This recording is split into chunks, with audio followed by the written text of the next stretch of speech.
Thank you for joining us tonight. You've heard about lead contamination concerns at Sacramento's Mangan Park. In fact, we broke that story in an ongoing ABC 10 investigation.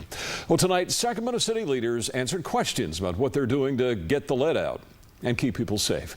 ABC 10's Emily Pritchard has the story.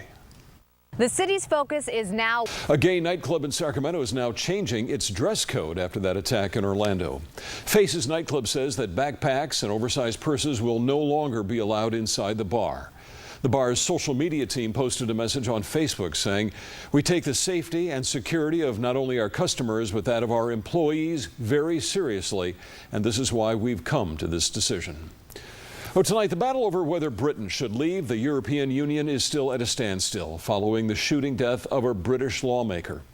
Jo Cox was attacked in broad daylight in the district that she represented in northern England. Police arrested a 52-year-old man, but they are not speculating on a motive.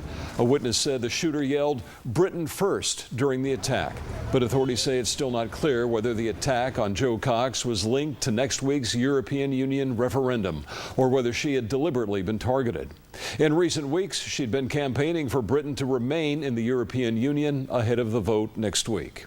The owner of a brewery in Galt is apologizing for giving his business and even some of his brews names that a lot of people would find crude and insensitive. Special Ed's brewery offended many people in the special needs community. Well, owner Ed Mason agreed to talk with ABC 10's John Bartell and to answer some tough questions. Well, speaking of hot, the Warriors were not exactly hot tonight. They could have wrapped things up, but tonight's loss in Cleveland means it's going to take a victory in Game 7 on Sunday for them to bring home another championship. But actually, they could seal it up on their home court. ABC 10's Brian May is in Cleveland tonight. Thanks, Dill. A local father and baseball coach is celebrating Father's Day a little bit early. And apparently he did pretty well as both a father and a coach because his 17-year-old son just signed a $1.3 million bonus to play with the Major League team. ABC 10's Wendy Aguilar caught up with his father after his son signed that major deal. Dylan Carlson's baseball passions. The effects of the Zika virus are now showing up here in the U.S. The government is reporting that 3 babies have been born in the U.S. with birth defects caused by the Zika virus. Birth defects from Zika were also seen in 3 other pregnancies that ended prematurely. The CDC report is the first look at pregnancies in the U.S. involving an infection from mosquito-borne viruses. The CDC says 234 pregnant women in the U.S., residents and visitors, have been diagnosed with Zika. Most of the pregnancies are still ongoing. All of the cases are connected to travel in areas with Zika outbreaks, mostly in Latin America and the Caribbean. There has been no spread by mosquitoes of the Zika virus in the U.S. YouTube took a listen to that, decided, not surprisingly, it's hate speech, and they pulled it down from the website. But that Sacramento preacher told ABC 10's Gabriel Carroll that he stands by everything that he said on that Sunday sermon. On Sunday, there are people like that even here. It's uncomfortable just to listen to it. I mean, you listen to that and you go, this is crazy talk. I don't understand. I wonder how it's being received by his congregation. I would think that, and I don't know even how big that is, but I would think there'd a lot of people be going, I'm sorry, dude, I'm not coming back to your church again. I reached out to some churchgoers. Gabriel, thanks. Got a lot of Till 10 calls on this too, and we'll have more on that coming up on Friday. Okay, now to Orlando, where for the first time we're hearing from survivors, and some people who made it out of there alive actually went back inside that nightclub to try to save a friend. ABC's Stephanie Ramos has their very emotional story. Well, doctors say they're trying to do everything that they can to save the shooting victims that are still in the hospital tonight, but about a half dozen or more are still very much fighting for their lives.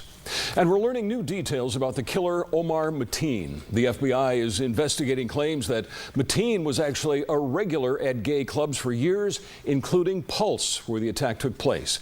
ABC affiliate KTRK is reporting that Mateen also used gay dating apps to contact men. He was first contacted me. Mateen's wife, Noor Mateen, could also be facing some very serious charges. A source tells ABC News that she may have visited Pulse with Omar Mateen in the past, but she reportedly tried to talk him out of an attack. And the massacre sparked another war of words between presidential candidates and their supporters. President Barack Obama criticized Donald Trump for his plan to restrict Muslim immigration into the U.S. We're going to start treating all In times of crisis, we turn to family, friends, and sometimes even our pets for comfort. Oh, many people are so overwhelmed with emotions of grief and fear after the Orlando terror attack. They just need somebody to love on. As Bradley Blackburn shows us, comfort dogs and their handlers are flying to the rescue.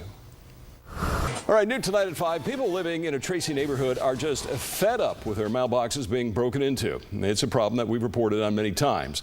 But this neighborhood is demanding a change. ABC 10's Erica So is in Tracy with a postal petition. This is the worst thing that can happen. Well, some dads got an early Father's Day present today. They became U.S. citizens. 36 immigrants took their oath of allegiance during a naturalization ceremony this morning. A majority of them are dads. Many of them invited their kids to watch as they officially became American citizens. We talked to a father from Ukraine who said that he escaped his country as a child because of his religion. Freedom. Welcome, new Americans. A majority of the new citizens happen to come from the Philippines. Finding Dory, by the way, the long-awaited sequel to Finding Nemo, swims into theaters tonight. The star of the film, of course, Ellen DeGeneres. She says there are more messages in this film than the first one. Mark will be live from Pixar tomorrow morning after he recovers from his beating, previewing the film and also meeting its makers. That's tomorrow on ABC 10. All right, the news that no diehard Hamilton fan wants to hear, or anybody who hasn't seen the Broadway smash yet.